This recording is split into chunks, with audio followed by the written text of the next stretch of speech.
Yeah, welcome everybody to our crowd investing workshop, Innovative Financing for High-Tech Startups, powered by FunderNation and AZO. AZO stands for Anwendungszentrum Oberpfaffenhofen.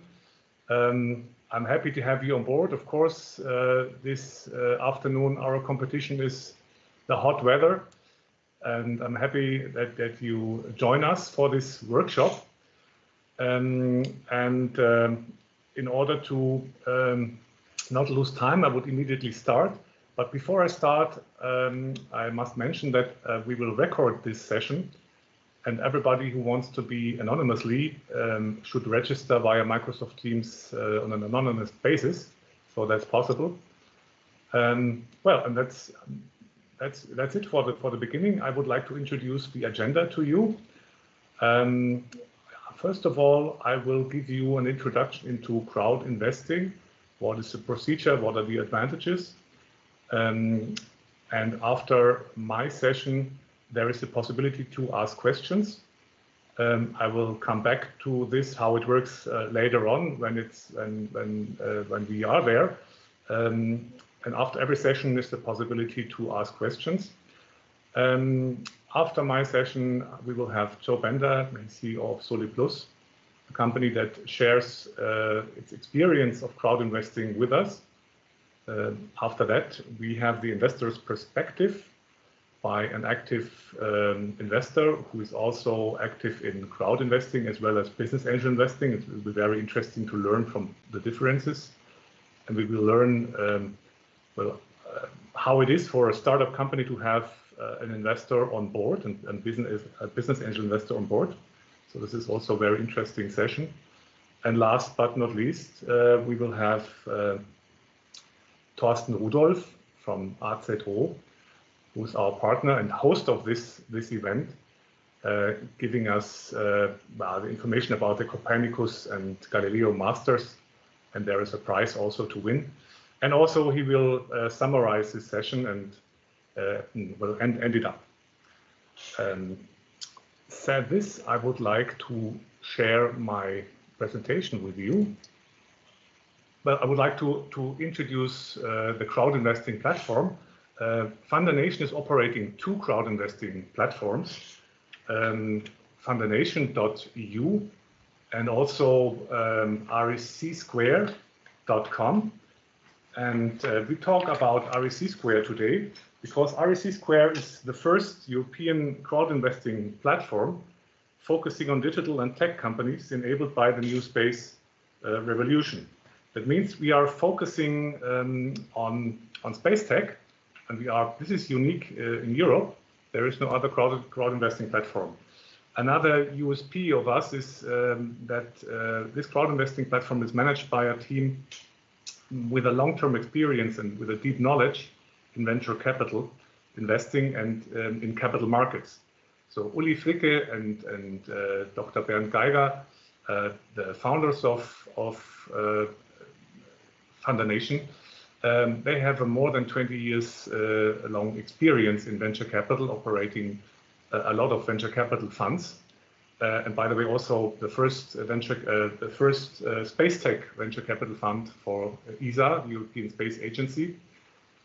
Myself, I have over 20 years of capital market experience with Deutsche Börse, always dealing with IPOs and supporting companies to finance, tech companies to finance via an IPO. And we are supported by a very agile and dynamic team of young professionals. Besides this, we have venture partners who help us in certain expert areas like aerospace, medtech, healthcare, digital, and media. And last but not least, it's very important that we also operate in a framework of partners. And highlighting, I would like to highlight the AZO, Anwendungszentrum Oberpfaffenhofen, which is a very important partner for its international deal flow pipeline, especially in this area of space tech companies. And we will know more about that by Thorsten Rudolph later on. Let's go to crowd investing. For those who are not familiar with crowd investing, I would like to start with the advantages of crowd investing versus other alternative finance instruments for technology companies. But first of all, it's about the entrepreneurial advantages. The instrument for investors investing into a startup on our platform is a subordinated loan. So the investors, they would not invest into equity, so they do not become shareholders, but they invest into a subordinated loan, which carries a lot of advantages for the company. The company doesn't give away voting rights, it doesn't give away shares, and completely maintains its independence. And the second aspect is, of course, the financial topic, which is the core idea of financing for the companies. This instrument strengthens equity capital, even though it's not equity itself, it's a hybrid instrument. So it strengthens the equity as well, as it is seen as equity. It also eases the access to debt capital, and it enables also the co-financing with venture capital or business angel capital, because it does not mess up with a cap table. So there is no problem for venture capital investors or for business angel investors to co-invest and structure this investment. And last but not least, it's a lower cost. Especially at the beginning of the cycle, the life cycle of a tech startup, the valuation might not be as high as later on when the scaling phase has started. So it's clever and it's recommendable not to give away too much of the equity at a very early stage. Equity would be seen as the most expensive way of financing. And besides these two effects, there's always also the marketing effect. Marketing and sales effects, the visibility for customers, for partners and multipliers is more or less a side effect, but for certain business models, this is also relevant and substantial. Now I would like to explain the different investment profiles to you. I will focus on two profiles. The profile which is called high, that means high risk and high expected return of invest. This is obviously the profile which is designed for startups in an earlier phase. And the other profile is called low and solid. It's for more established businesses. Today, I would like to focus more on the high investment profile. I guess that the majority of companies is fitting to this life cycle. So it's designed for startups without or with little revenues. And this model carries not a fixed interest, but it's a success-based remuneration for the investors. So if the company is not doing well, it can be zero. The investor can lose his investment completely, faces a high risk, as the loan is subordinated with a qualified resignation. But if the company is successful, it can also be a multiple return on invest. And this, of course, is the reason why investors are willing to face this higher risk. The term of the subordinated loan is 5 years, so 60 months. And how will the interest be determined? It's two elements. The first element is that the investors get a share of an annual profit, given there is profit, not very for companies and tech companies as well. But if there would be an annual profit, they would have a share of it. And the investors profit from the share of the exit proceeds. This is the most important part of the remuneration. So whenever there is an exit within the 5 years period of time, they get a share of this exit proceeds. And if there is no exit, then there is a proxy for it. The investment contract relates to a valuation which is based on the revenues in the last full fiscal year before the end of the term of the subordinated loan. So in both cases, the exit proceeds might be attractive for the investors. When is this interest due? It is in the case of profits annually, and in the event of the exit, it's end due, short before the exit.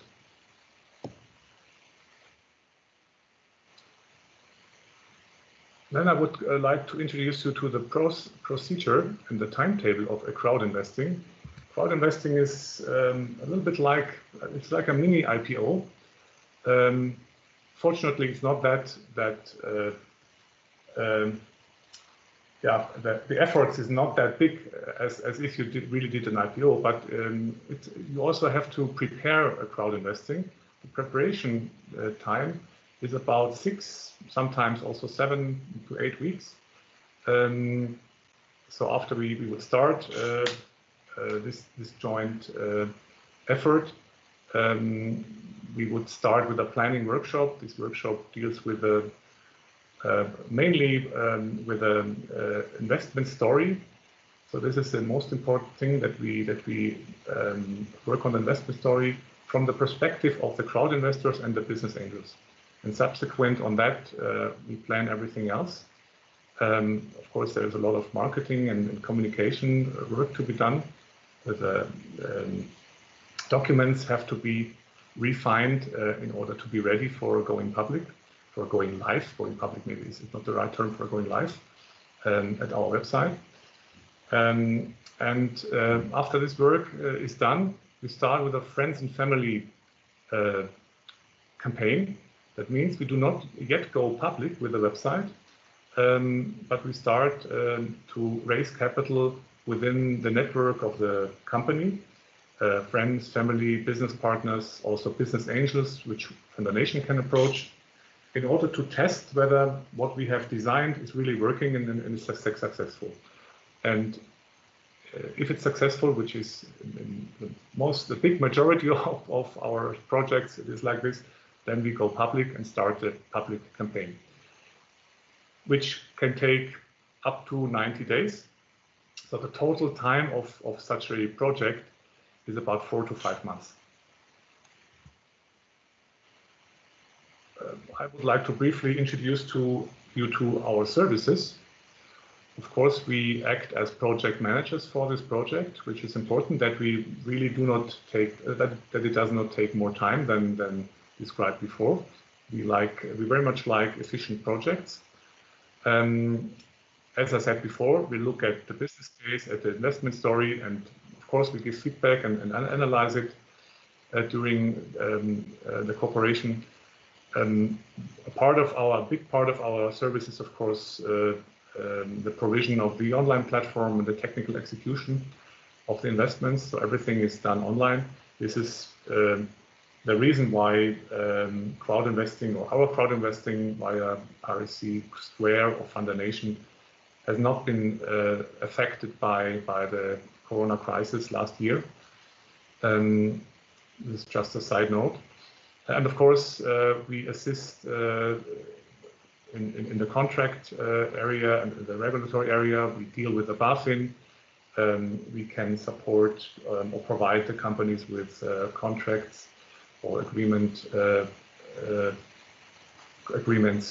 for business angel investors, of course also for pooling agreements, and so on and so on.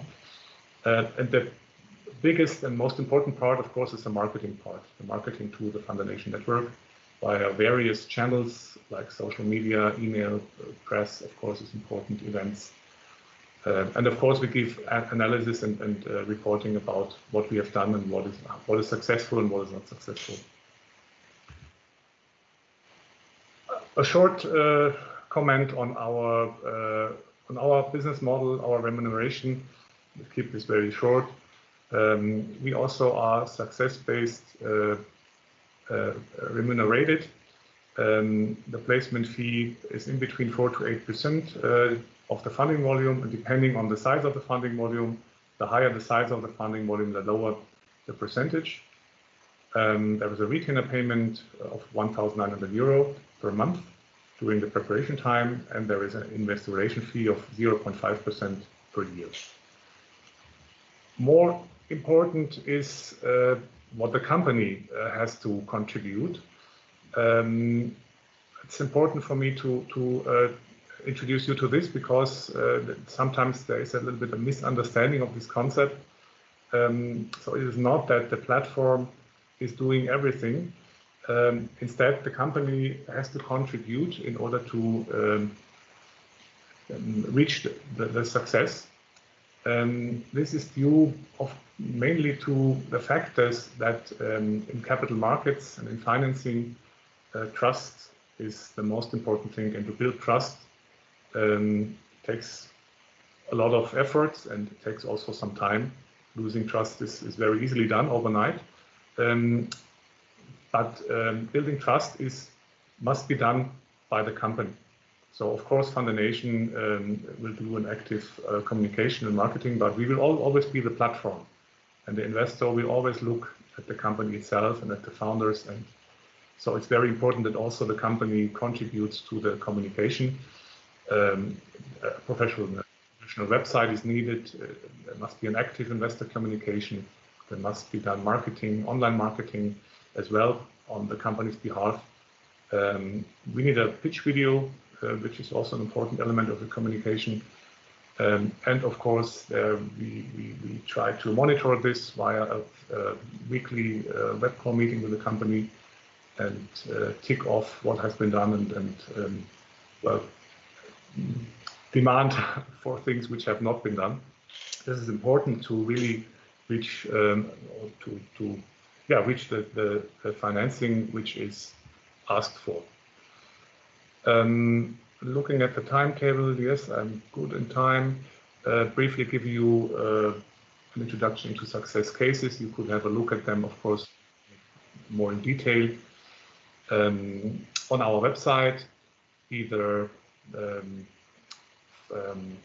fundination.com .eu, sorry, or rscsquare.com. And we will have Joe Bender, CEO of Soliplus, and giving us the introduction, so I can skip that. But you could also have a look at Enerkite. It's an innovative wind power plant company which raised an accumulated amount of more than 1 million euro. Quite successful, as this is a high-tech company and it's still in a very early phase. Not yet venture capital ready, so crowd investing is the ideal tool for them, or has been the ideal tool for them, in order to get financing, in order to reach the venture capital readiness. And Phaetec is another interesting example, a company doing industrial touch PCs and monitors, operating not only in Europe but also in Asia and China. They are already rather successful and increased their revenues dramatically. They raised about 500,000 euro via Fundination in this case, and they reached the funding threshold in a very short period of time. It was a very successful and well done crowd investing project. About Soliplus, we will get to know much more later on. Yeah, that was the brief introduction I wanted to give you. Then I would like to hand over to Joe Bender, the CEO of Soliplus, sharing his experience with Fundination, with crowd investing with us. Okay, Alex, thank you very much for the opportunity to share our story here. I will share my screen. Okay, then I can start. My name is Joe Bender. I'm the CEO of Soliplus. My background is biochemistry. I worked several years for Bayer AG in Germany and the US, and afterwards heading several small biotech companies in Düsseldorf, in Berlin, in Magdeburg. And now I'm with Andreas Vogt, the founder of Soliplus. And we came together 1.5 years ago when Andreas was looking for funding or investors into his company. And So we got in contact with FundoNation, and I will tell you a little bit about our experiences. But first of all, I would like to tell you what Soliplus is all about. We consider ourselves as experts for biopolymers. These are often body-own macromolecules like hyaluronic acid, for instance, or pectin or others. And we use these polymers in order to structure our future more healthier. What does that mean? When we started, we saw two big challenges. One is that we have a lot of microplastic in our environment, which is harmful, as everybody knows, and there's still a lot of microplastic in cosmetic products. And the other challenge is the insufficient prevention of COVID-19 infections. Well, we have a lot of vaccines right now, but not a good prevention beside of masks and keeping social distance. You may ask what these two challenges have in common. And the common thing is that we have solutions for both of these challenges using biopolymers. The first is the first challenge to replace microplastic in cosmetic products. We developed a technology to turn hyaluronic acid, which comes as a powder, into microparticles, into particles that are called smart materials. That is completely new, and nobody on the world can do that up to now. So we made out of hyaluronic acid microparticles. They are hard particles, and you can see them on the right-hand side in the flask on the bottom. This white powder here are the microparticles. You take the flask, and the yellow stuff here is a face oil. You suspend the microparticles in that oil, and then you take a couple of drops and put it on your skin, and then you wrap your skin and you feel the hard microparticles that cause the peeling effect, the cleaning effect. Ladies often use that. With normal peeling products where you have microplastic in the peeling serum, you have to wash it off and then nurture your skin with other creams. Here, when you put Hyalupearls on your skin, you put a little bit water on it in addition, and then the hyaluronic acid dissolves and gets into the skin and nurtures the skin. Hyaluronic acid is a molecule that we have in high concentration in our skin, and it binds a lot of water. When we are young, the concentration is high, the skin looks nice and healthy. When we grow older, the hyaluronic acid concentration goes down and doesn't bind that much water anymore, and wrinkles occur. So we developed this product. We choose as a marketing channel Amazon FBA. We launched it in December, and you can buy it there in order to experience its advantages.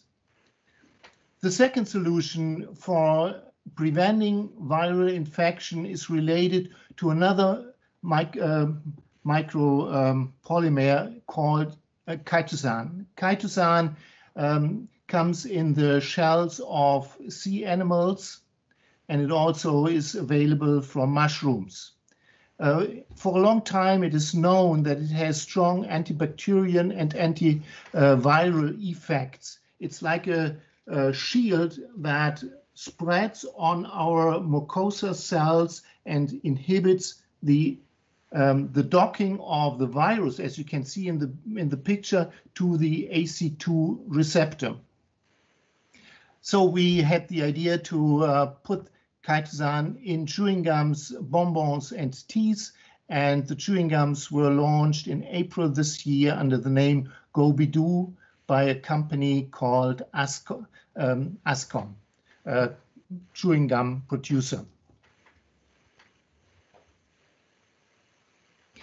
The underlying technology behind that is that we found a possibility to turn, for instance, hyaluronic acid powder into industrially usable material so that we can use it as wood or metal.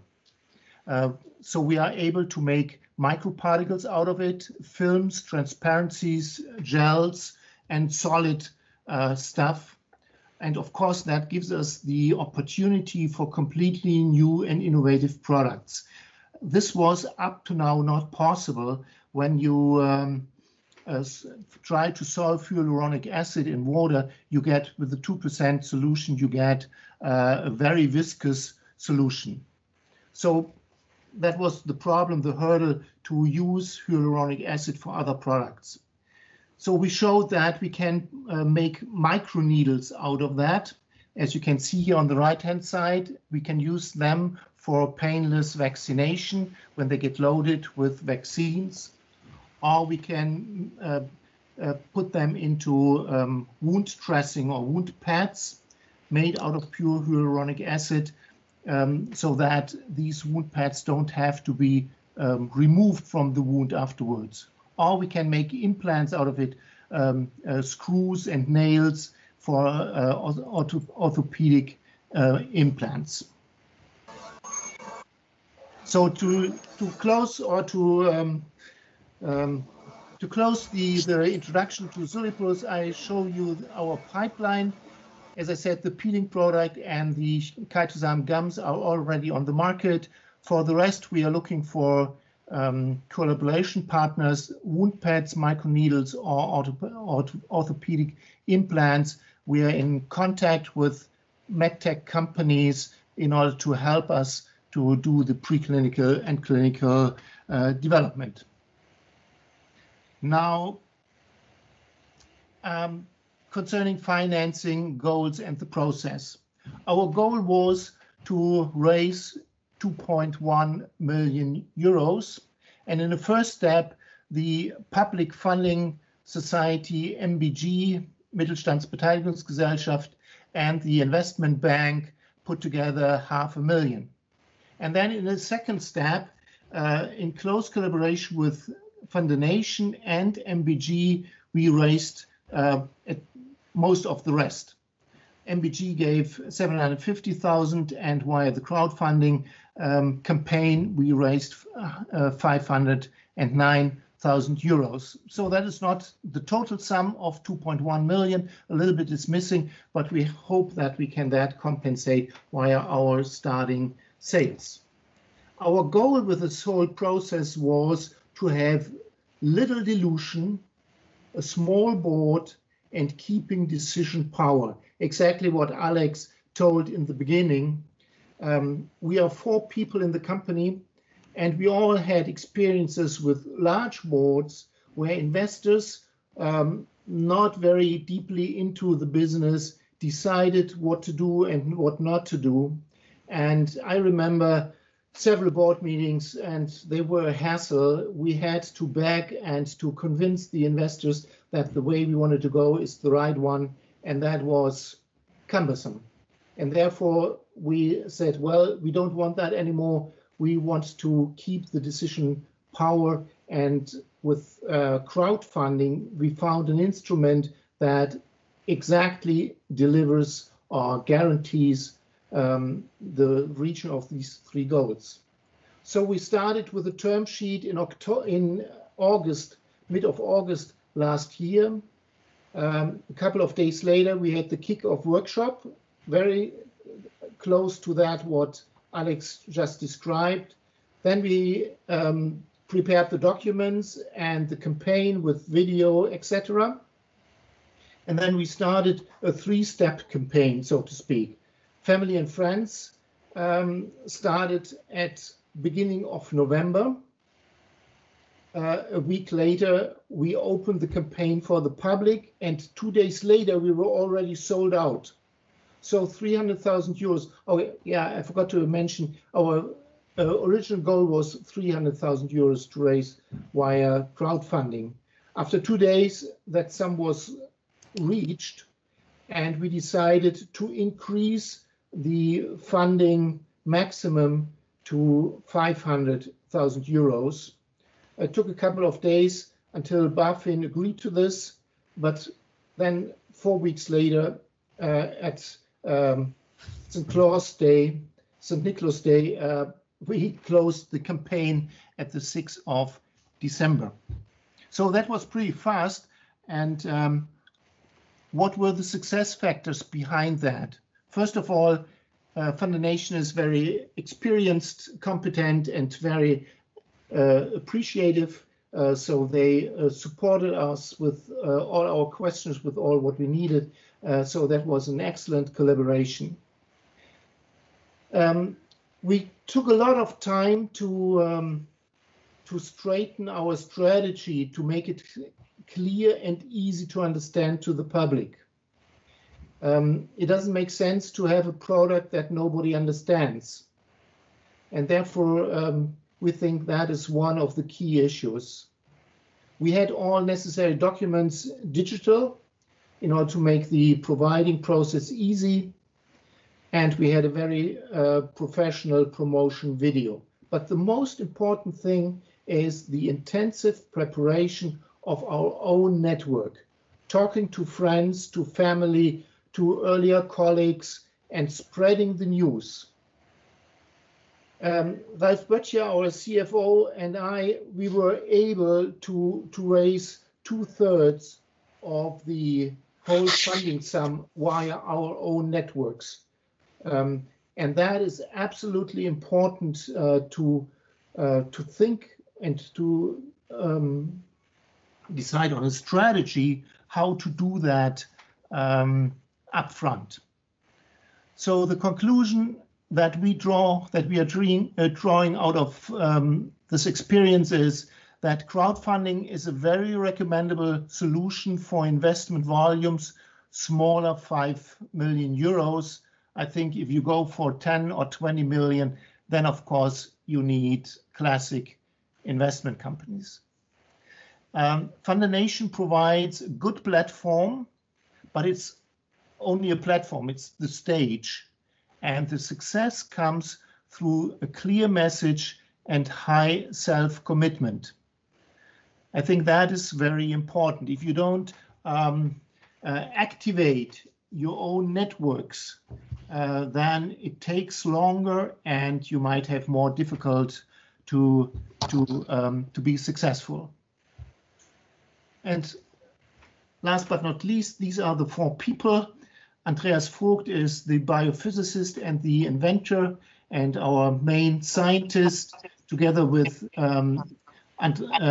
Richard Andersen, who is the developer of the products. Ralf Böttcher is taking care of the numbers, and I'm heading the company, being the face to the outside world and performing the business development. So I think that is what we can say to that process. And Alex, thank you very much for letting us or giving us the opportunity to share that with the rest of the group. But also, again, thank you for that great campaign. Without your help, it wouldn't have worked, of course, and the collaboration was brilliant. So thank you to you and to Konstantin as well.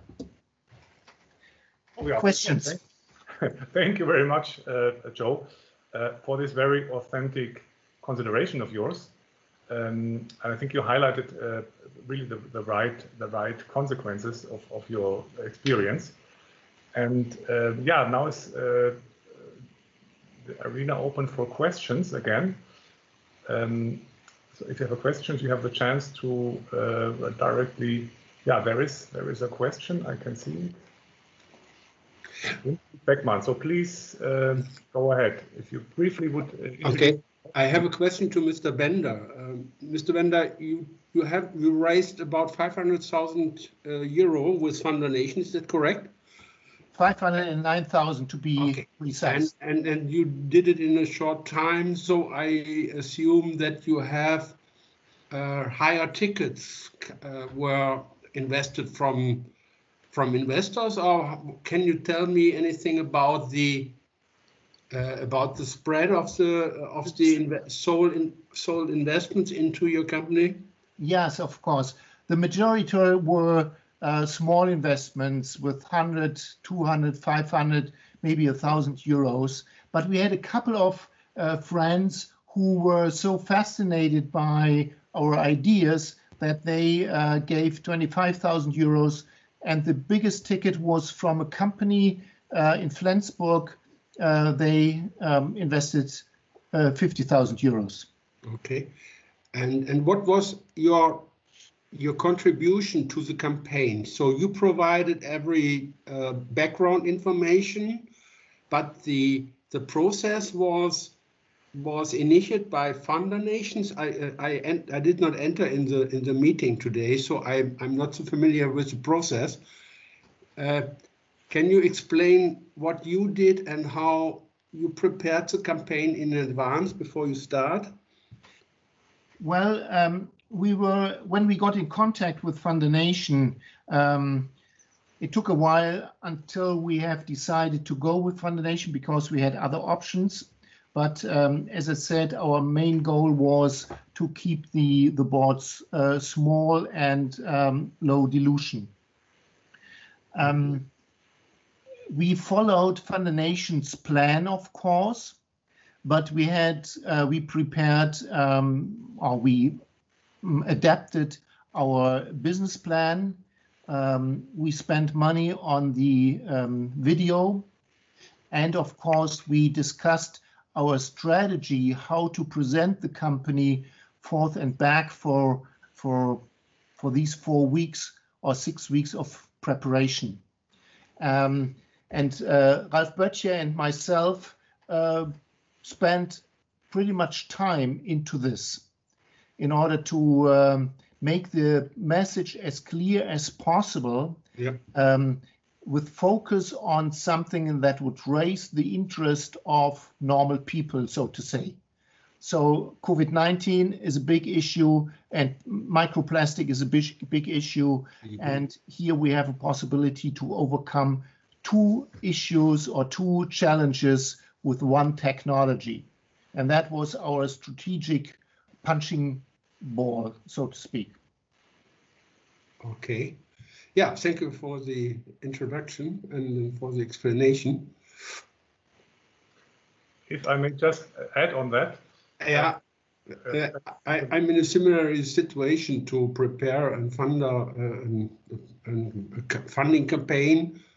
And so it could be interesting to get in contact afterwards with you. Perhaps it is my project could be also interesting. But I will not boring all the other partners. If you want to get in contact with me, that's not a problem. You see my contact details on the last slide. Okay. So give me a call or send me an email. I'm happy to share our experiences and answer your questions, of course. Thank you. Yes, thank you also from my side for your question. If I just may add on that. On the question to the ticket size, regarding the ticket size, the crowd investing in Germany is based on the law. The law is called Kleinanlegerschutzgesetz, nice German word, and in combination with the Vermögensanlagegesetz, another nice word. But this regulatory framework also sets the scene for investment volumes. So the maximum investment ticket for one investor investing into one campaign is 25,000 euro as a person, as a natural person. So this is the maximum investment sum. Okay. The average investment ticket on Funder Nation, as well as on RSC Square, is 1,500 euro. Okay. Just to add on that. Meanwhile, I've seen another question in the chat, and I will read it loudly for all of you. The question is about more general, how much are experts involved on the Funder Nation side? So what I explained is true for Funder Nation as well as for RSC Square. The Funder Nation crowd investing platform has a more wider scope of technologies and businesses, whereas, as I said before, RSC Square is really focused on digital and space tech topics. So companies who are enabled by the new space revolution, so much more narrow, but it's a high-tech field. So of course we do not know everything, and if we have a business model and a business plan, and we think we need help in order to evaluate the business plan, to look at the assumptions and understand whether the assumptions are realistic and get a little bit more insight into the sector, then we ask our expert partners. So we ask them to give us advice and look at the business plan. So what we cannot do as a crowd investing platform is a fully technical due diligence. That's not that would not be cost efficient, as we talk about financing sums in between a couple of €100,000 up to 1-2 million maximum. I hope this answers the question. Alex, may I add concerning the funding volume, the maximum funding volume, if companies want to invest, they are not limited by these €25,000, but they can invest up to $1 million or more. But it is pretty expensive and therefore when companies would like to invest, they normally go other routes. Yeah, that is very correct. Thank you very much, Joe. Then let's move on to the next session, to the next part. Now we change perspective, switch from the company's perspective to the investor's perspective. And I would like to ask Vincent Kiska to join for this session. Vincent Kiska is an active investor, and he's member of the Funda Nation Prime Business Angel Club. And he has investing experience as well as in crowd investing, as well as business angel. And I'm very happy to have him here sharing his experience with us. And I would like to interview him. And first of all, I would like to ask Vincent, could you please briefly introduce yourself to the audience? Yeah, okay, good. I'm actually currently CEO of an SDAX company, and I'm based in Switzerland. I've been working for this company in several locations: India, Russia, United States. I have a banking and finance background, but since more than 20 years, I'm working now in wholesale of FMCGs. And yeah, I'm married. We have a grown-up child, grown-up, thanks God now. And yeah, and today it's quite hot outside, as you said already, Alex. So it's good to be inside of the office, inside of my home office, of course, rather than being at the beach. Yeah, well, and as you are an experienced manager, SDAX company, so it's not a small company anymore. It's already a bigger company. So, but what is your motivation besides your job, besides that, to invest into young companies, to invest into tech startups? What is the reason? Why are you doing this? Yeah, good question. First of all, obviously, I'm investing my private money, not company money. So basically, probably it starts everything with my banking and finance background, because if you have that kind of domain, then you open your eyes about what's going on in the economy, and you think about how you can invest your excess cash, which you hopefully have. And this I've been doing ever since. Now, obviously, investing in startups wasn't possible since a few years, because the possibility of startup funding, crowd investing, and the likes probably only started really to pop up 5 or 6 years ago. And so there are two areas which motivates me. One is obviously to invest my private wealth, but secondly also to see how mostly young talents come up with business ideas which are worthwhile looking into and investing into, and maybe even to go a step further by, let's say, helping them one way or the other, as much as I can, of course, to make their business idea a success. So these are mostly the two things which motivate me to invest in startups. Okay, thank you. And Vincent, could you give us a little bit insight into your investment portfolios? You don't have to tell us secrets, but what is the focus? What is the areas you are feeling comfortable with investing in? I mean, at the end, it's all about diversification, and I've been doing this. I said already ever since. So investing into stocks, DAX, Euro, US, a little bit real estate, and as I said already, probably since 5 years, I started to look into the first options in P2P business lending. So giving little loans to corporates, to small businesses, to real estate subordinate lending, but also crowdfunding, and also even I started to do something in litigation funding, which is, by the way, a very interesting thing. So I tried most of the existing German platforms, but I have to say, even some in the UK. But I have to say that over the time, if it was 10 I've been using, then now I'm basically down to 3 or 4. So there's a condensation of platforms into which I invest, and that has 2 reasons. One is the nature of business I'm willing to invest into, but also things like remuneration, things like professionalism of the platform, and obviously also do they provide interesting projects which is worthwhile to look into. So I think overall I have done several hundred investments, to be honest, all small amounts. It's all about diversification. Yeah, that's how I started, and probably I can say 5% roughly went sour one way or the other. Because that also happens, yeah.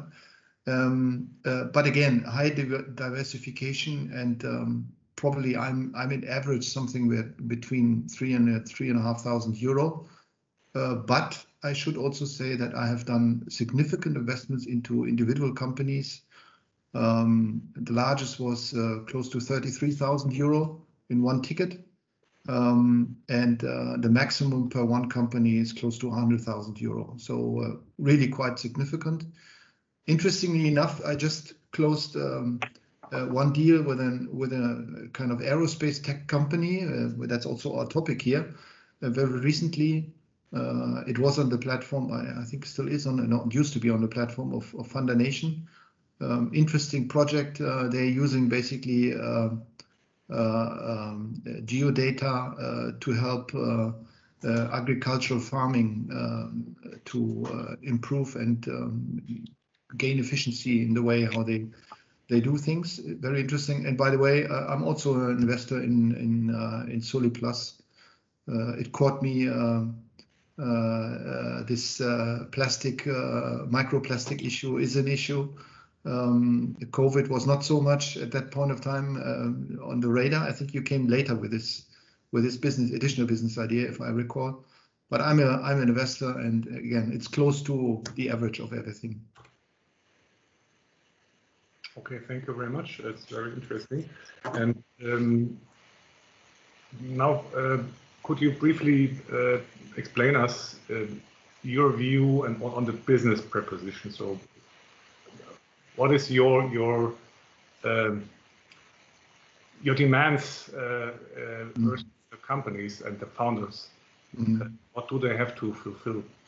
Okay, good. As a matter of fact, I recently came across a master's thesis on crowdfunding, and it basically dealt with evaluation, because I wanted to understand a little bit more what kind of evaluation concepts are there, and And while reading this thesis, I found out that professional investors are basically looking at, in the ranking, the top 3 things which they are looking into, yeah. Seems to be the motivation of the management. That's the highest priority. Second one is the personality of the key persons. So it's just people like you, Joe. And the third most important seems to be the USP. And while I read that, I also thought about this, and this is probably pretty much the same for me.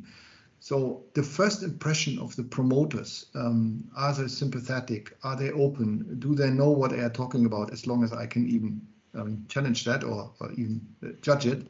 What is the experience? How is the composition of the team? How does the team work together? Sometimes you find that there are seem to be some issues in the team composition, yeah? That's probably for me the most important thing. Then of course, do I understand the business? Do I understand the value proposition? Yeah? What is the USP like? Is it just a practical one? Is it practical or is it theoretical? So for example, SoliPlus, yeah, they have this nice technology, but you have to make a viable product out of it, which apparently they did. And I believe this is quite important. Then certainly also, do they have expert support either from the let's say foundation side, or do they have an advisory board which helps them to take the right decisions? Yeah. But certainly, at what stage are we talking about? Yeah, is it just a business idea, or is it already kind of advanced? Is already a product, a minimum viable product available? Competition questions, yeah, licensing questions, and what about SWOT? And more importantly, what are the answers? Yeah, does the management allow a critical discussion on these things, or are they just putting their standpoint, saying, "Hey, this is how we say, and either you take it or you leave it"? Yeah, I mean, this all happens. You are laughing, yeah, but these kind of things happen. Now, of course, business case, do the numbers match? One important thing for me is also, what about cash burn? Yeah, so if you, Joe, take up 500,000 now. How long does it lead you? Yeah, what is the lead time in this area? Yeah, how much investment has to come after? Because we never know, especially those who are investing at the start of a company. These are sometimes very small investors, 100 euros, 200 euro, 250, 500, or maybe even 1,000.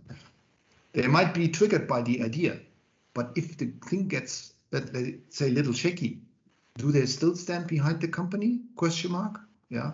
So you make better sure that either it's right from the beginning clear that there will be additional funds required under normal circumstances, even, and how the idea is to raise that funds, or even better, to show that with this initial investment it will be under normal circumstances enough to bring the company to a value. Well, company valuation, what is the likely return, and how? And one thing is also important. You will find me probably not at the right beginning as an investor. I normally look at how does the investment advance. Yeah. So is there appetite? Yes or no? Now with this concept of foundation, friends and family. That helps already a lot, especially if they are bigger tickets like you explained, Joe. But I would, let's say, if you start something, I would not immediately pump in money. Sometimes I pump up something, and at a later stage, I add some additional funds because I see it's advancing. Yeah, because you don't want to put money and then after, yes, the hurdle is done. Yeah, but then let's say you need 500,000. Let's say 100,000 is the minimum. Yeah, and then let's say 105,000. Yeah, and it's over. So what can the company that needs 500,000 do with 105,000? Yeah, this will probably fail. So you better make sure you don't trap into that. You're not caught by that trap. So that's basically the things which I'm looking into. Oh, super. Thank you very much for this insight into your thoughts. Very helpful for companies to consider this also before they liaise with investors. Also, from my experience, I can say it's not always the case, but it should be done always in both directions to get known to each other and understand what is the goals.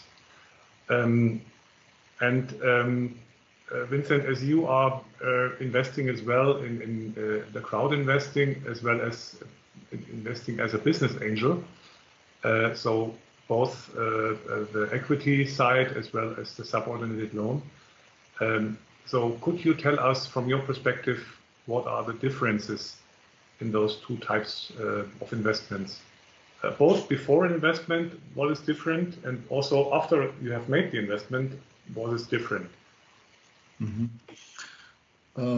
Well, I think if we talk about before the investment, or let's say while I'm investing, then obviously taking the angel position normally requires a very high level of conviction that your money is well invested, because normally you're talking about higher stakes, so you have more skin in the game, and this requires, as I said, a big conviction. And that can come from either, as I said earlier, the management, top performance, or the product is great, or it's an area where you have personal or professional interest in. So things like this can happen. Yeah.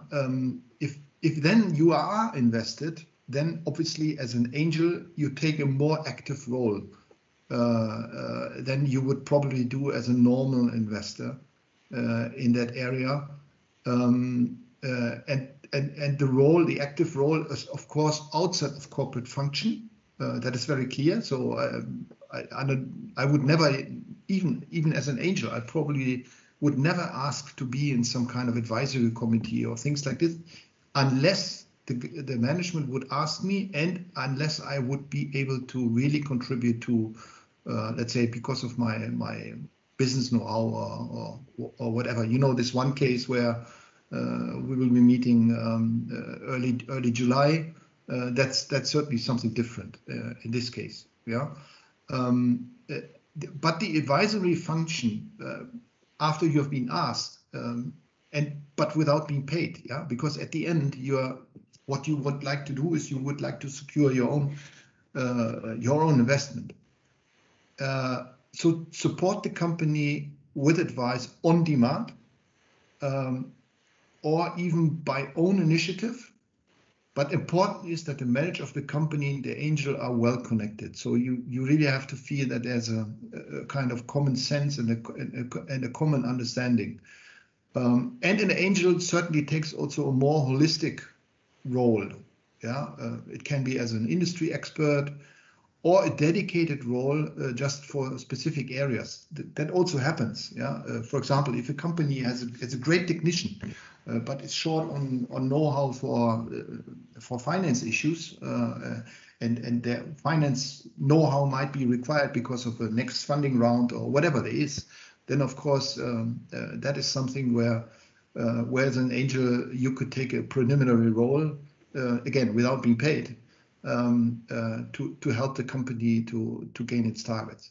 But I think the biggest thing is really that, like a normal investor, you have a more passive approach. Of course, you take care. You don't want to lose your money. Very clear. But as a normal investor, I would also say, from what I earlier mentioned, the diversification. That there are quite a number of projects where I put money because I feel, yeah, it sounds good, but I can't judge it. Yeah, and it will be like this. Okay, you invest in 10 times, 2 times it goes sour, but the eight times it goes good. So you still have a decent return, or even vice versa. That's more the normal investor, passive kind of role, I would see.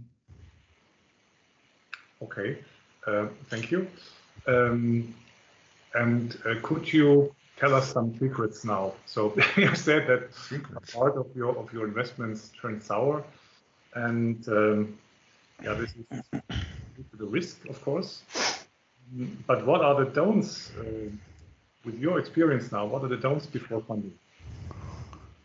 Yeah, I have been thinking about those projects which went sour. Again, it's not too many, and they are in a specific area, so I avoid that area. But obviously, there are also others which went sour. But I'm not yet available to clearly say the projects which went sour, the indications were this and that and that, and I should have seen them right from the beginning. This I'm not able to do at this stage. But if you ask me where I would step back, where I would not start to invest or to look further, then this is a little bit related to the things which I said earlier. So if I have a bad feeling about the team or about the management or things like this, yeah, then you just don't do this. Yeah. If you feel there's a lack of expert know-how, you probably also leave it. Yeah. If you can't see a clear USP in the business proposition, leave your fingers off. Yeah. If there's strong competition, for example, with very deep pockets, why should you invest into a startup? No chance, I believe. Yeah. And things also unrealistic company valuation. And if in the W and the T of the SWOT, things really remain unanswered, or let's say unmitigated with good arguments, then I would also stay away. That again, one way or the other, you will find this one or the other of these things, but it can be also a combination. And clearly, there are some things which I don't do. Now, besides, I would never invest into a weapon or stuff like this. But I think that's anyhow a no-brainer. That's a very clear position. What are the do's after investing? Can you also share some secrets with us? Yeah, I think Joe, if I might say so, without meaning you now, because you are probably the one kind of person that this would be addressed to as a startup. But I think it's really important to be open. Yeah, don't hide as a startup. Yeah, tell the truth. Don't stay in a kind of proactive contact with your investors or with your key investors, at least. One thing which you will always find is that reporting deadlines, which are clearly part of the contract, are not respected, neither from the content nor from the frequency. And don't forget, you are not alone. And if I say you are not alone, this has two meanings for me. You are not alone means you cannot do everything yourself. Yeah. Yes, I know you are the management. Yes, I know you are the core shareholder or even the 100% shareholder. But at the end, there are some other guys who gave you tons of money, and you cannot simply do just what you want. At least you have to communicate. On the other side, but it also means you are not alone. Means if you have a problem, or if you need advice or whatever, why don't you ask your investors? Maybe there's one or the other who has a brilliant idea to help you. So there are two components of this. You are not alone. So there's a negative one and there's a positive one. And that's it from my perspective. Yeah, thank you very much for these very interesting insights. And I can see there is a question. Winfried Beckmann, would you please? I have another question. If I have some minutes, I would like to explain my project. But it is more a development project that has not a minimal viable product in the beginning. So could that also be a project if we could explain the due diligence of the projects that show that the project in the end is successful? But we have to overcome some technology risks, and so could that also be a project which can be addressed to the investor crowd of funder nations, or do you have a close project available, a minimal project or minimal product available in the beginning of the campaign, which gives the investor more confidence to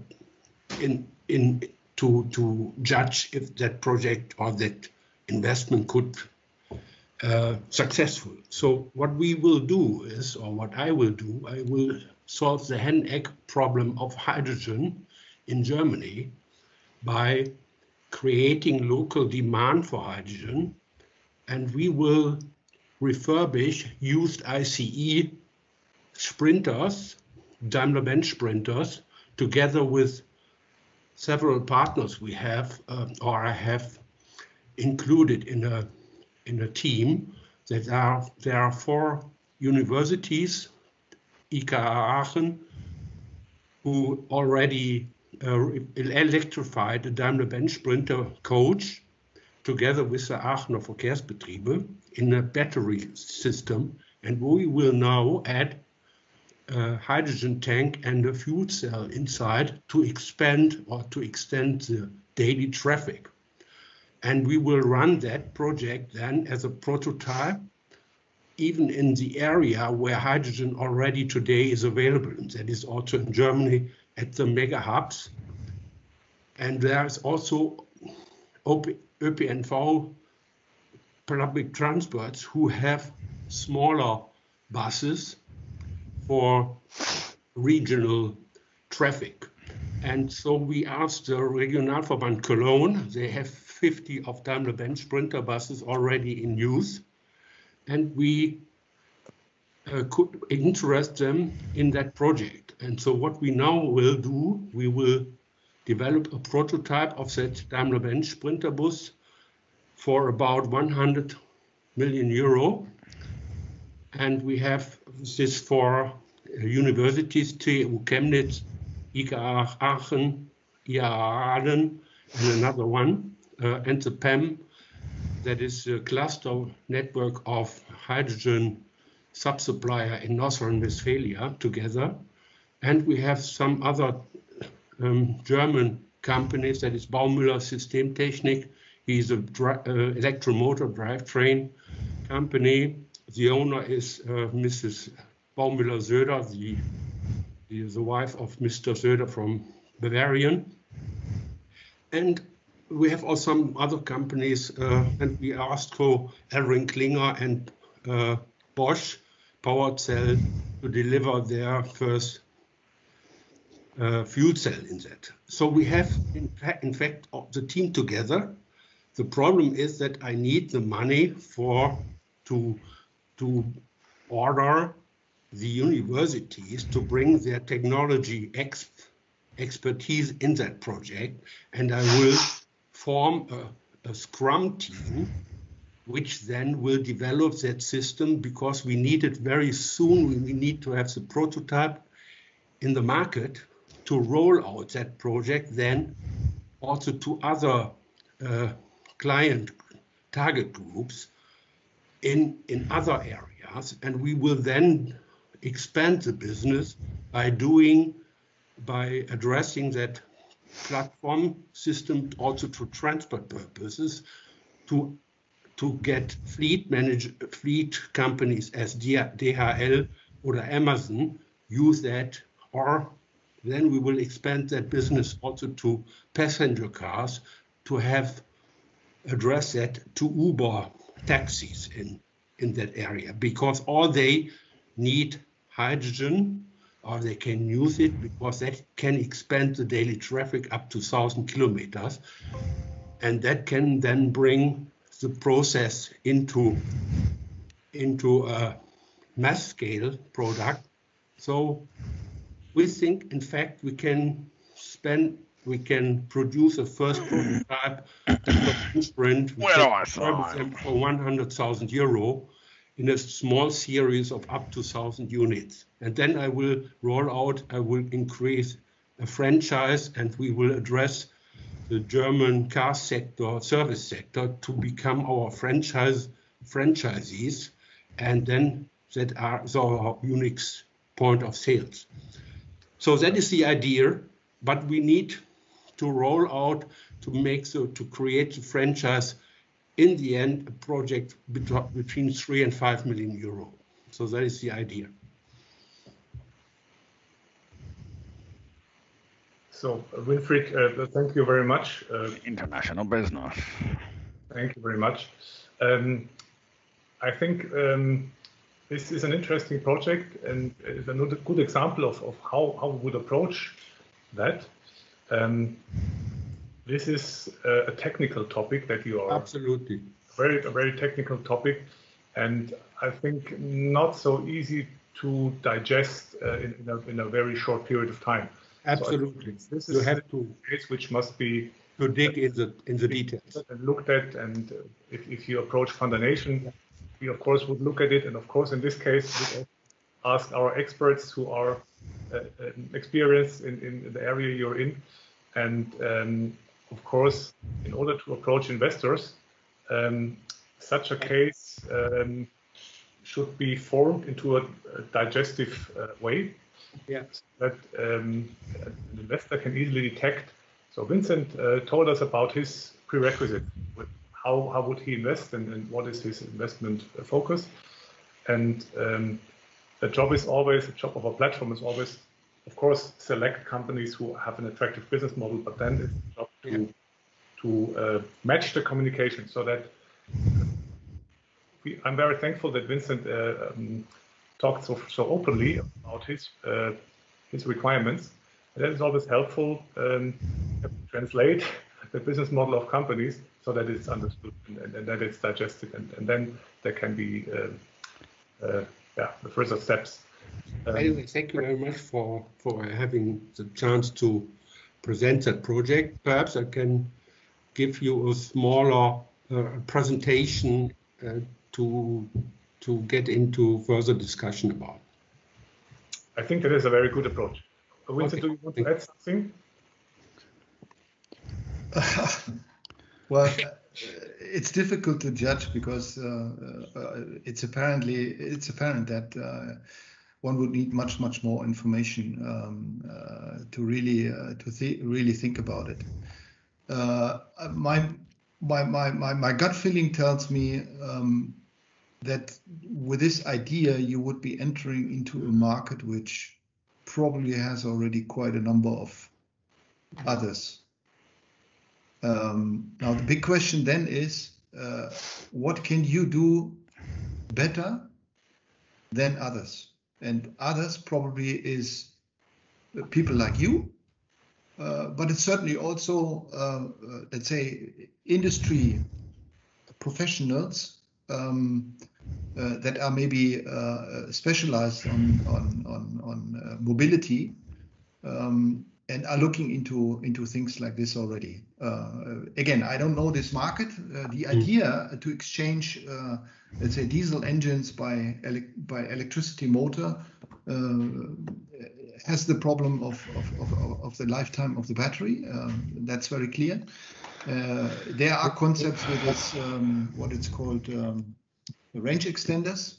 Yeah. But again, that is a combustion engine. So your idea is then to have a range extender in form of a fuel cell.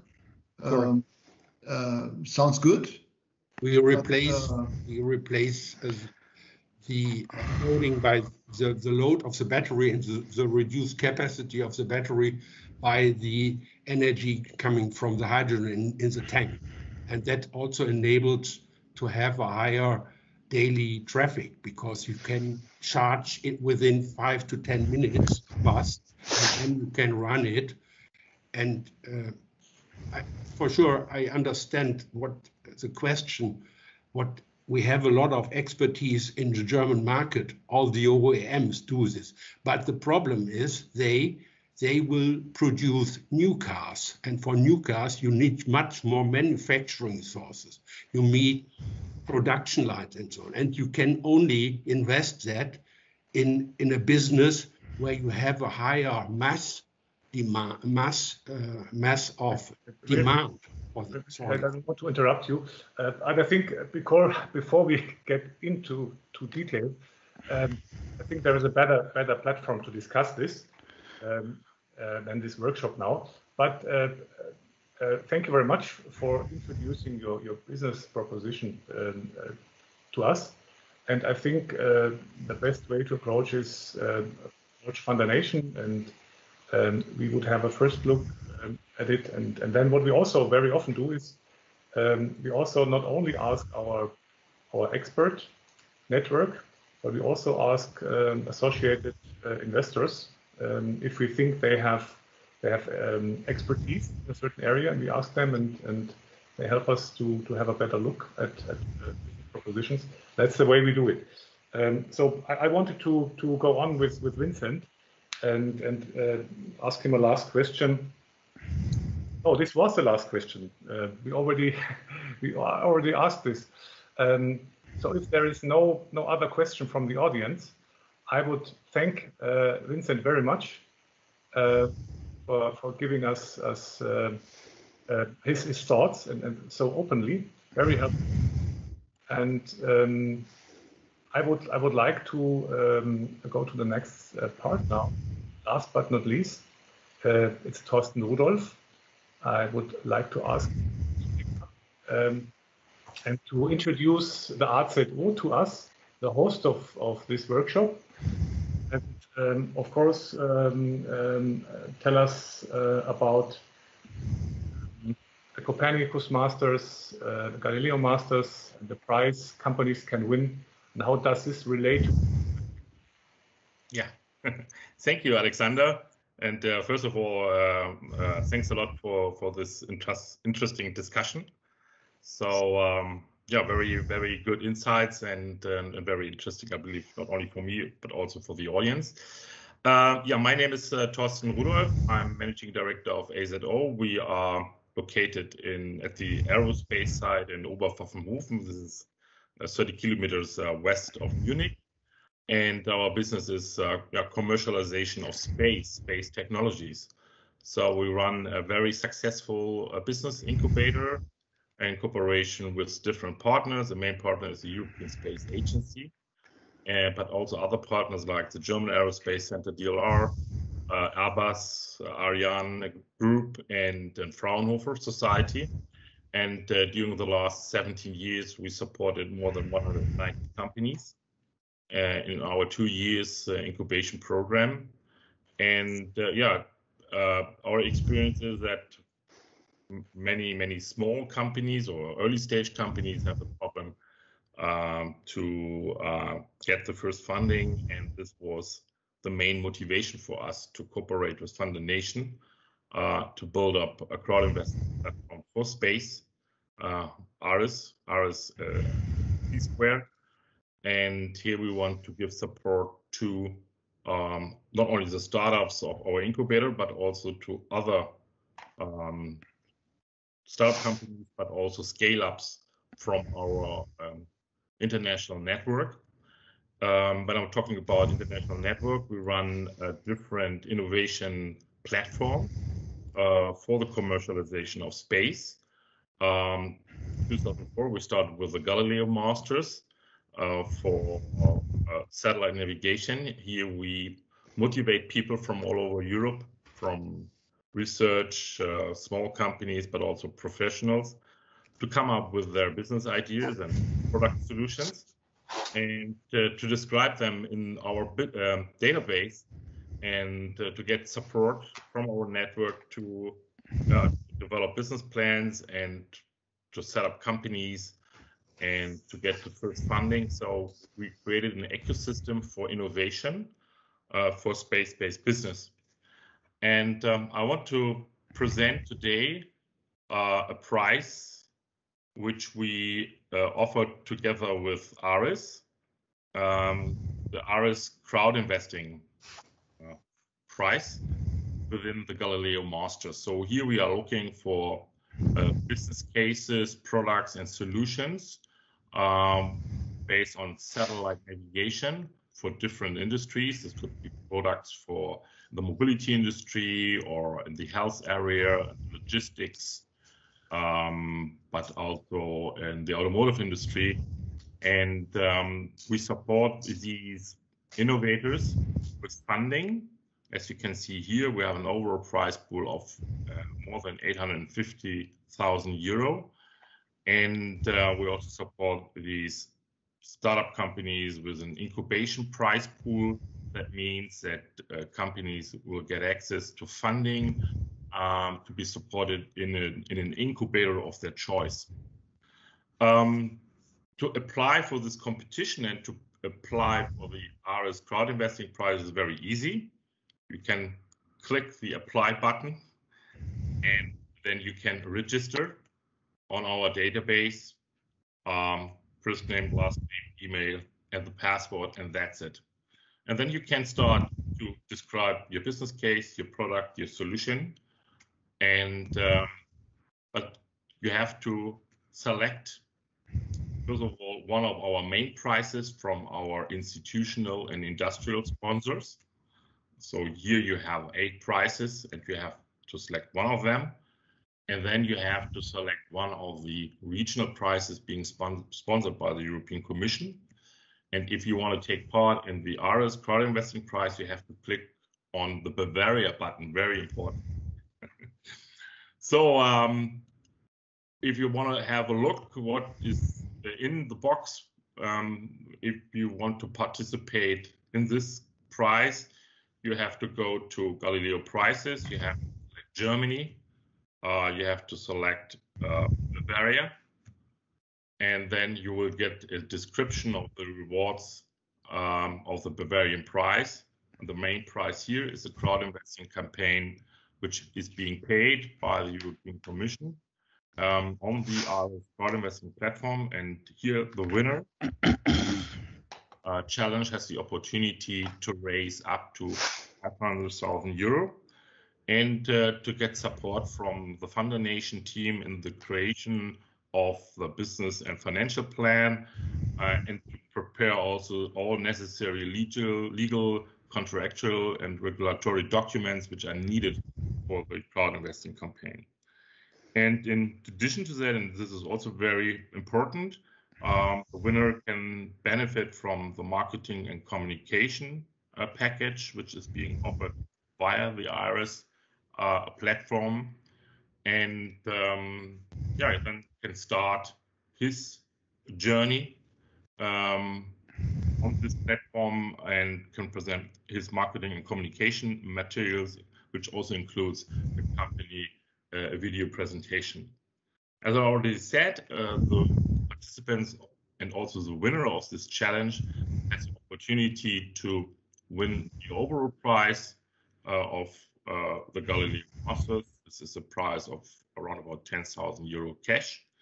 And in addition to that, startup companies can benefit from the Galileo incubation prize with a value of 62,000 euro each. Very important also the terms of participation. So here you can download these terms and here you can find information, what are the criteria to participate and to benefit from the prize pool. Yeah, and if you need more information, then you can get directly in contact with Uli Fricke. She is the CEO of Funder Nation, and there you can find her email address and her mobile number, and she will be happy to answer any question. But if you want to get more information about the competition and so on, you also can contact us, AZO, And also here you can find on this website our email address, contact details. So participate, it really makes sense, and we can offer wonderful prizes on the RS crowd investing platform for the winner, but also the borrowers have the opportunity to get in touch with us and to discuss with us opportunities to start a crowd investing campaign on the RS platform. Thank you very much, Thorsten. And now we have come to the end of this workshop, and there is another opportunity for the audience to ask questions.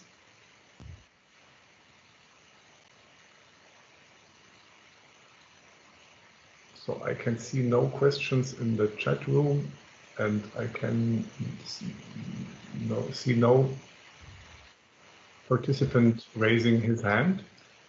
So maybe the most important questions are already answered. But this, there is one question.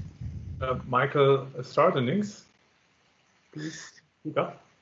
Yeah, I tried. I have a bit noise in the background, so I tried to put that into the chat discussion. But anyway, I was wondering, we've been hearing so much about many different aspects of the crowdfinancing, but in the end, there are private investors also giving their money into this, and there are different levels of understanding in the public of the technical problem that startup can solve. And I'm working also for Fraunhofer, and there, for example, we had an allergy project which would provide allergy diagnostics and would be spun off from the institute. So that is something where people would understand, oh, this is something, I know somebody who has allergies or something like this.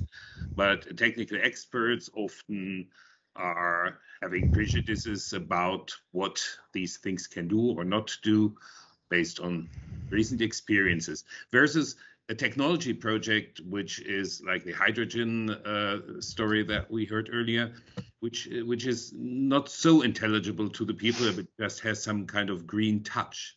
How do the private investors react to it? Maybe this would be addressed to Vincent, these questions, or I can also ask from our experience, the Fundation experience. I would say you cannot generalize this. RSC Square as well as Fundation, the two crowd investment platforms that Fundation operating. From the beginning, we started to highlight projects always with a technological aspect. The reason is because we are venture capital investors ourselves. Our investment company into high-tech companies since the middle of the 90s, starting with software IT, then medtech companies, then also green tech companies, and of course space tech companies. So that's the reason why the first projects on our crowd investing platforms also always had a technical aspect. And therefore our crowd investor community is already educated. They like to invest into technology. They also like to invest into hardware technology, which is not in the venture capital scene. It is not very frequent anymore. Venture capital investors do much more like to invest into lean business models and software models and so on. But our crowd base likes to invest into technology, into high-tech engineering, and therefore many private investors invest on our platform. They are looking into technology, but of course it is very important to translate technology into a digestible form that private investors can understand it, can try to understand it.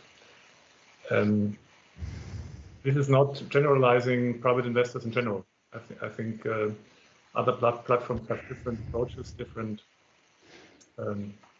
sectors they are offering campaigns. So this would be my answer. I don't know whether this is helpful. This has been helpful to your question. Well, the point is really that when we were talking with investors, I mean, that was just before COVID, and then everything died in a way. That was more due to Fraunhofer because they closed more or less down all the institutes, so we had no way to work anymore. But these investors were always very picky. So when it comes to such technologies, then well, we don't really want to do something where there's something already on the market, although what we have is really a very, very different thing, and we are presently just doing the same stuff to COVID-19 at the institute. But the point is that people then said, go to the crowds. And there is a much better understanding because we have a lot of feedback on 6 years of projects on food allergies. Everybody knows this, and it would be easier to pick money from the crowds. So that's why I raised this question when I say, I mean, 20% of the people have kind of food allergies, and 20 more believe they have something, although they don't have anything. So it's really a huge crowd, so to say, from where one theoretically could raise money.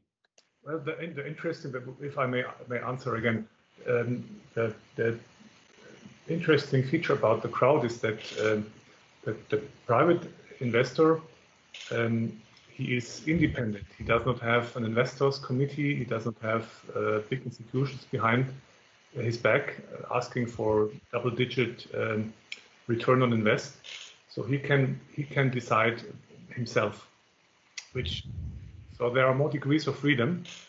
He does not have to follow investment trends. So say COVID has arisen, and then the institutional investor community does not invest into certain topics anymore. The private investor can decide himself and can sometimes take investment decisions which are different from the mainstream, which is an interesting aspect. And the second thing is, of course, the diversification, which Vincent mentioned. You can participate into a investment from 100 euro upwards. So it's much easier to invest into a high-tech thing. You think it's a good project, but it's very, very risky. You can do it because you can diversify your risk. These are two aspects which make crowd investing interesting from that perspective. May I add Joe, yeah, you can add on. Yeah, may I add an aspect? Of course, if you go for crowd investing, it helps a lot if normal people understand the project. If it is highly sophisticated, of course, it is more difficult to convince people to invest in something that they don't understand.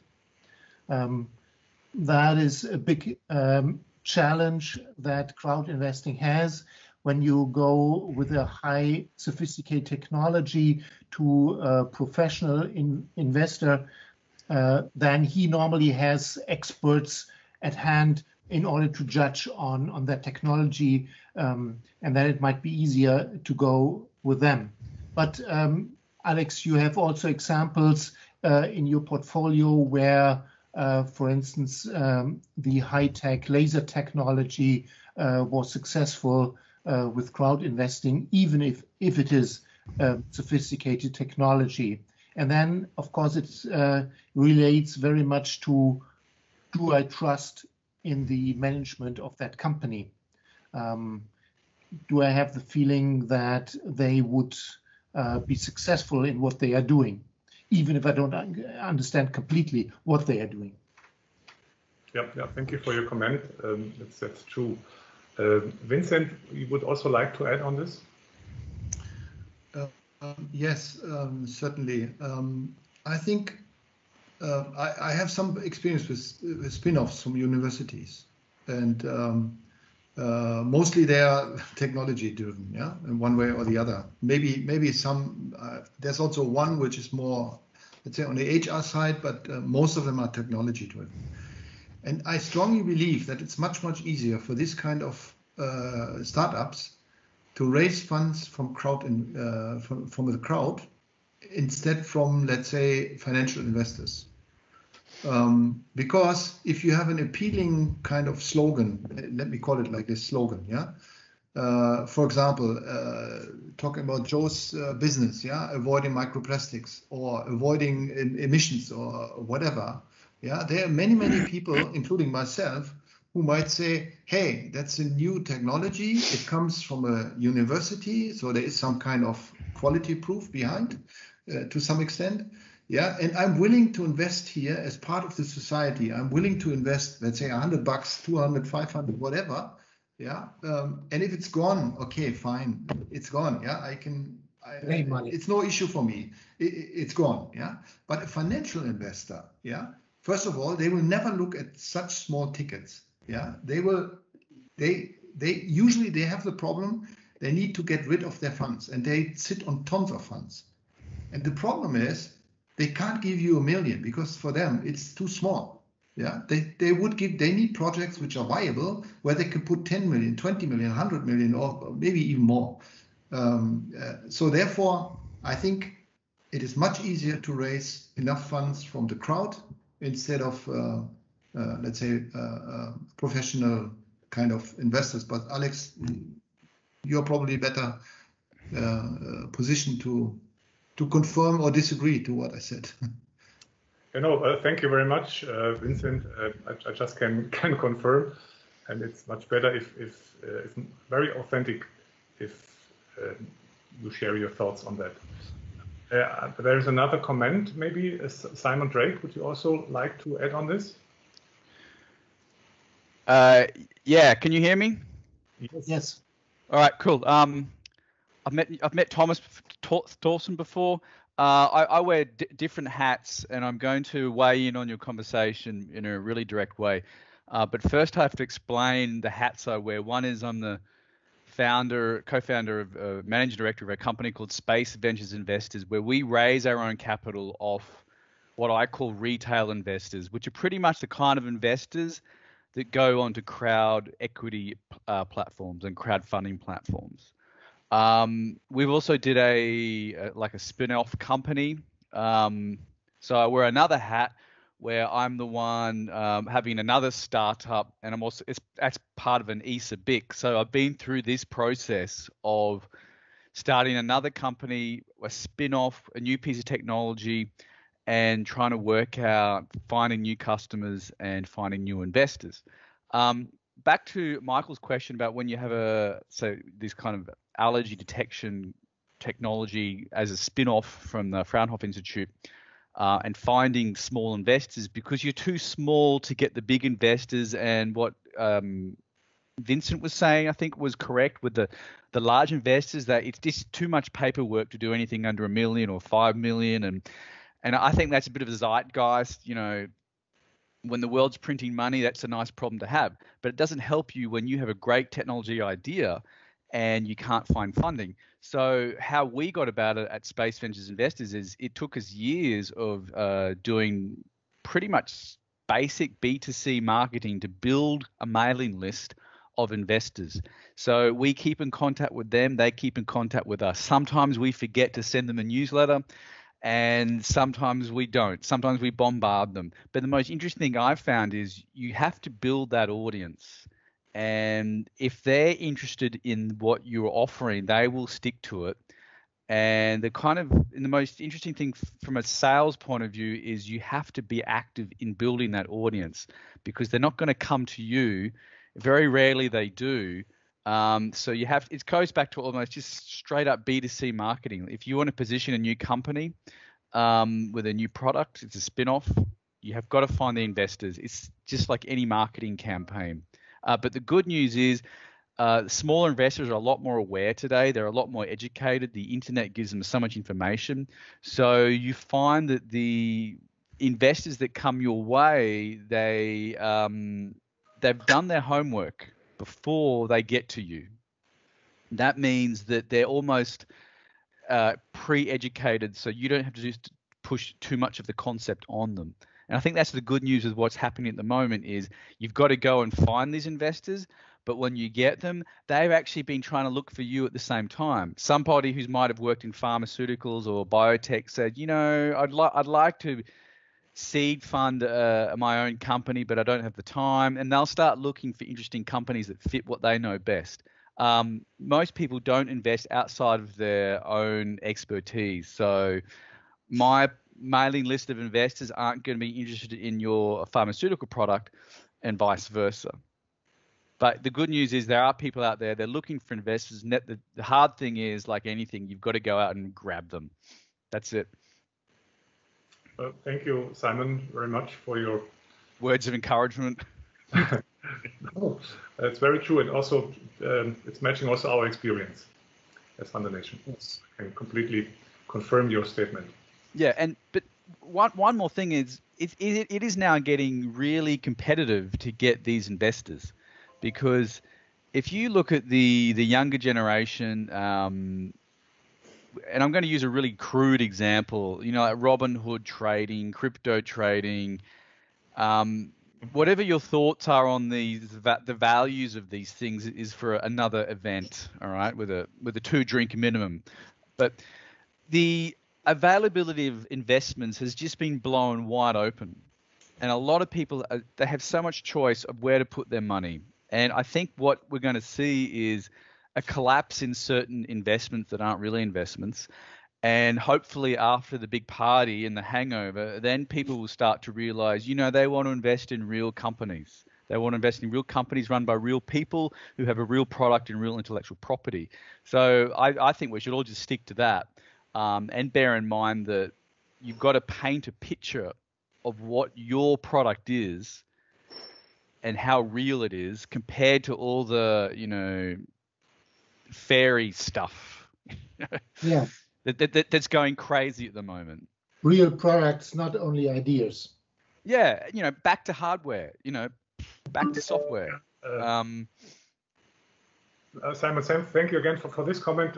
I would like to add on your little bit not so optimistic view about the audience, about the investor audience, is that in Germany, our greatest competition has always been the saving bank, which at the moment is not available anymore, and as well, of course, real estate investments.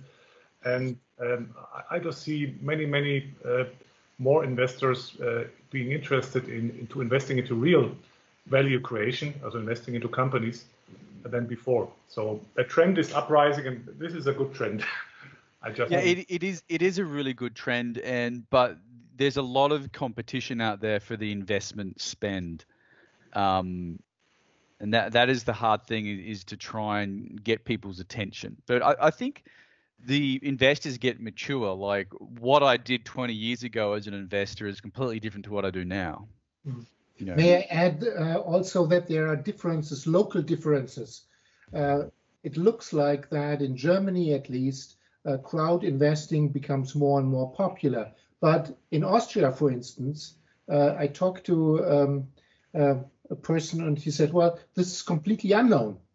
People don't know what it is all about, and it needs, first of all, education on before you can start explaining your product.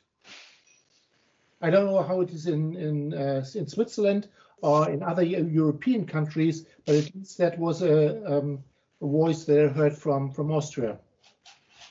But to my experience, probably the biggest funder market is actually in the UK. They're far more advanced than we are, let's say, in the DACH region. Probably Germany is much better.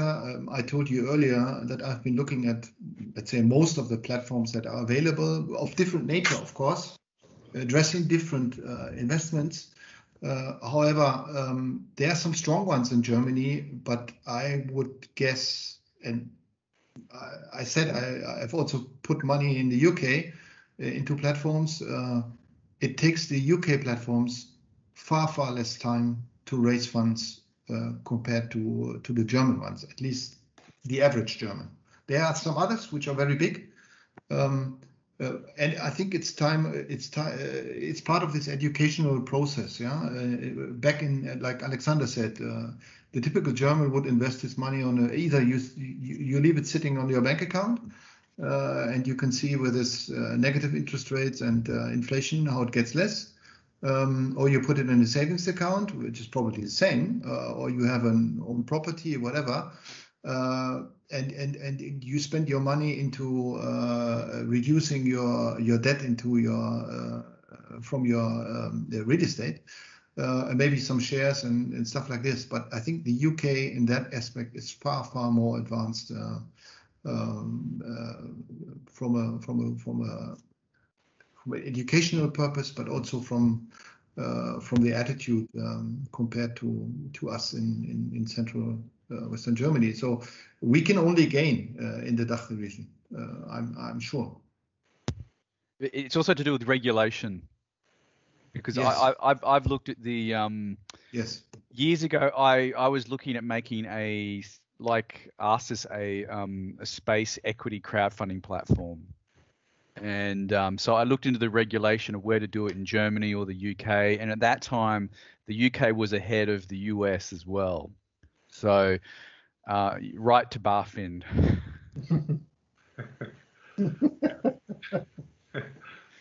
We are also, of course, we are also lobbying with regulators and policymakers.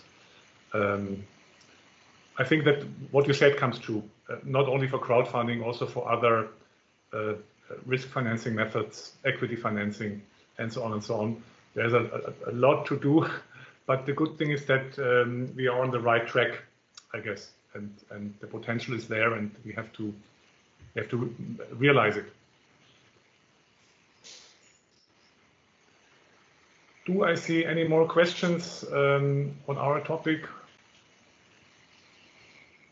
Someone raising his hand, or I have to look into the chat whether there is a question left over. So not that I can see. Yeah, then I would like to thank all of you. I hope that we could demonstrate that crowd investing is a reasonable and doable financing, alternative financing way, and can be successful way for technology startups to overcome the financing gap until they have reached the venture capital ability. Well, I hope that we answered some of your questions. If you have more questions left open, please approach us directly. And I would like to ask Joe if I am allowed to forward your presentation to the audience. Sure. Okay, super. Then I will do that. And yeah, thank Joe, Thorsten, and Vincent for taking the time and presenting their views and answering the questions. Thank you very much, and also would like to thank the audience for their attention. And I would like to wish you a nice evening, and we still have a sunny evening, I hope so. And I hope we see us again for the next workshop. And if you want to invest, look at our crowd investing platforms. There are good opportunities out there. Okay, thank you very much. Thank you. Thank you. Thank you. Bye-bye. Bye-bye. Good luck, everybody. Bye-bye.